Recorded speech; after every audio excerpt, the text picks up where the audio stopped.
So as some of you may know, I've been working professionally as a healer for maybe 8 years now. I started in 2011, 12, 13, 14, 15, 16, 17, 18, 19, yeah, 8 years, going on to 9 years. And this means that I work in wellness centers, I do Skype sessions, I work from home. And then on top of that, I also am a qualified and registered counselor, trauma therapist, EMDR therapist, drug and alcohol therapist. But I started my healing work many, many years ago. In fact, I probably started my journey at the age of 9 years old when I was reading the Psalms in the Bible. And there was one that talked about wisdom and how wisdom calls out to you. She knocks on your door. She calls you to her gate, yet no one answers. But she is more precious than gold and silver, yet no one values her. And I was really touched by this. And I thought, why does nobody answer wisdom's call? I will answer your call, wisdom. And that is where the journey began. After that commitment to wisdom, I began having some pretty intense and profound dreams about things that my 9-year-old self had not been exposed to in this lifetime. To the point where it scared my parents a little bit.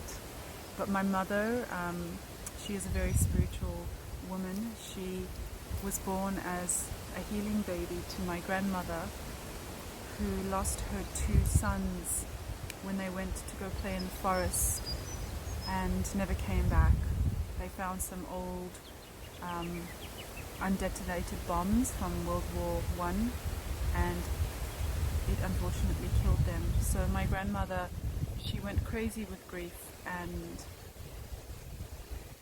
was not able to send her to come back into balance. And the doctor in that time in the village out on the border of the Ukraine and Poland recommended that she have a healing baby. So this is a baby that is conceived and born to heal the mother.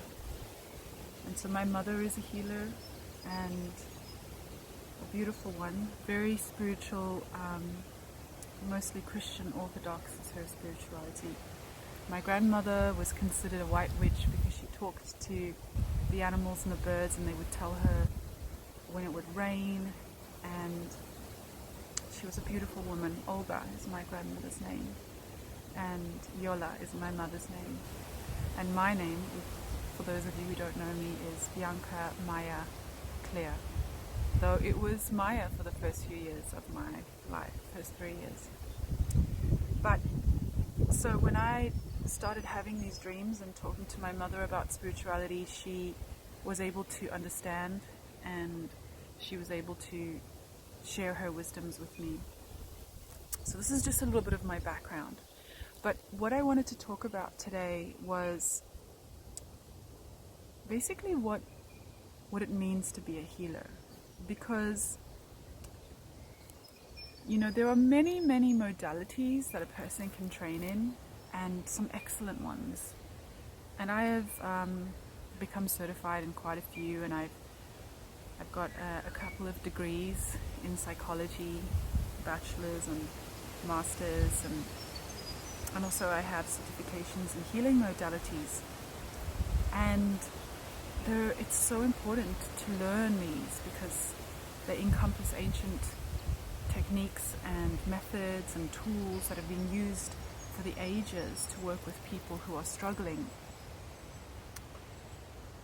And someone can be very skilled in them. And some people may have been born with natural gifts like clairvoyance, channeling, psychic abilities, and these are all very profound, and they can give a lot of wisdom. But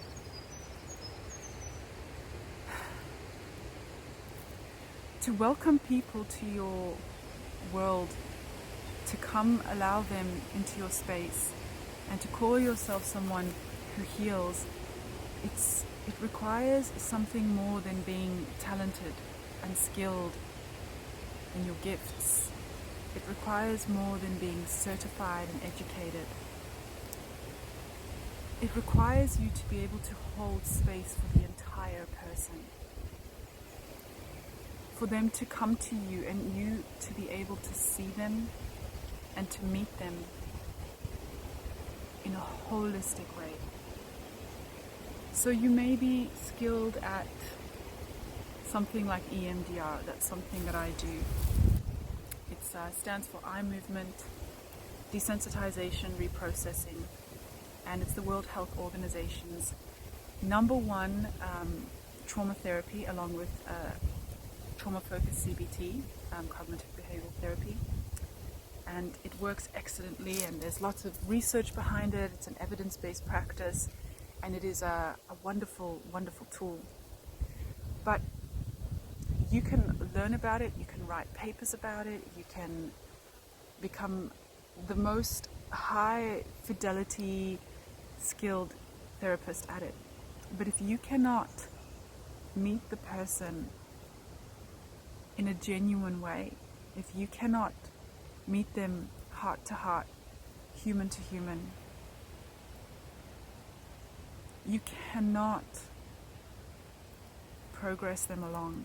You cannot get them to a place where they trust and open up and are able to believe in their abilities.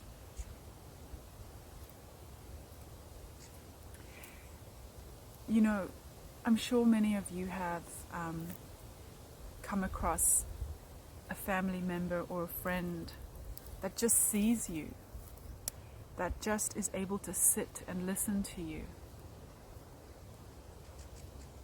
that receives you, that is able to hear what you're saying and really take it in and respond. And how healing that is, how empowering that is, how therapeutic that is.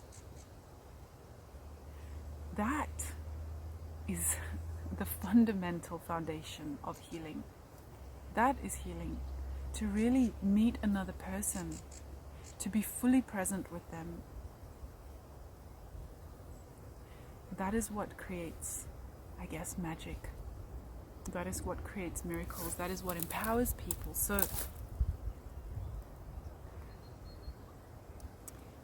all I'm saying here is that there are a lot of you out there who come talk to me about learning about healing, young people who are just discovering how to do Reiki or wanting to go into counseling.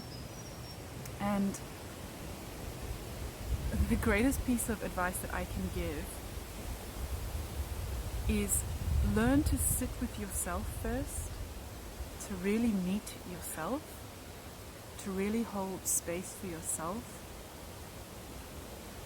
Practice sitting with an animal or a tree, anything living, and really just be with that being.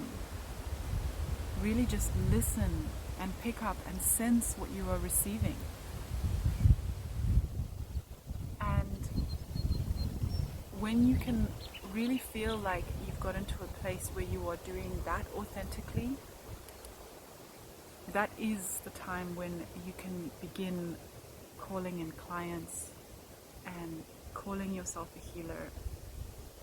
Because if you cannot do that, if you're not ready to do that because you've got too much going on in your own world, or you have anxiety being around people, or you're so nervous about doing the practice perfectly, you cannot be fully present with another person. So yes, there are some really powerful, magical, magnificent, well thought out, evidence-based practices that have great reputation for affecting people positively in their journeys to recovery. But the most powerful thing you can do is just be with another person and just sit with them. So that's a little bit about what I wanted to share today about healing, about being a healer. If any of you out there are wanting to go into any kind of modality, if you have questions and would like to talk to someone who's been practicing for a while, I'm here. The modalities that I mostly practice and that I have studied, so in the more alternative realms, I have a lot of certifications in theta healing, in all the different levels in theta healing. I've been certified in oneness Diksha giving. I have been certified in Reiki. I have done work with shamanic healers and learned from them in Peru, in the Amazon jungle. In the more traditional senses, I have been initiated into secret Taoist schools. I practice the I Ching, and I have for many years. It's taught me a lot. I've worked with the indigenous people of America, the Lakota people. I've done prayer walks with them and gathered wisdom.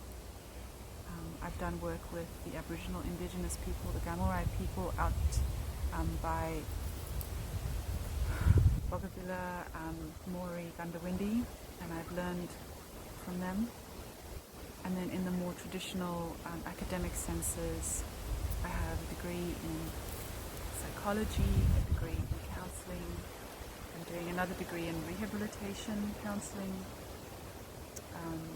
I'm certified in EMDR. Gosh, I think I've covered it all. So those are some of the areas which I can speak to with experience. I've been practicing as a counselor and a trauma therapist for a number of years, as well as a healer and a channel and a seer. And I'm making these videos so that I can share whatever information, wisdom, knowledge I have gathered. I do tend to live in more remote areas, so not everyone has access to me. But we all got to share what we have and offer it to the world, spread it out there. And if my knowledge or my perspective is beneficial to you, please stay tuned. I'll be making more of these, hopefully getting a little bit more confident with the whole YouTube thing, but I'm here. So if there's anything, any topic you would like to explore or get some information about, then please put it in the comments or message me, and I'll be happy to go into it. Okay, have a beautiful night, day, wherever you are, and we'll speak again.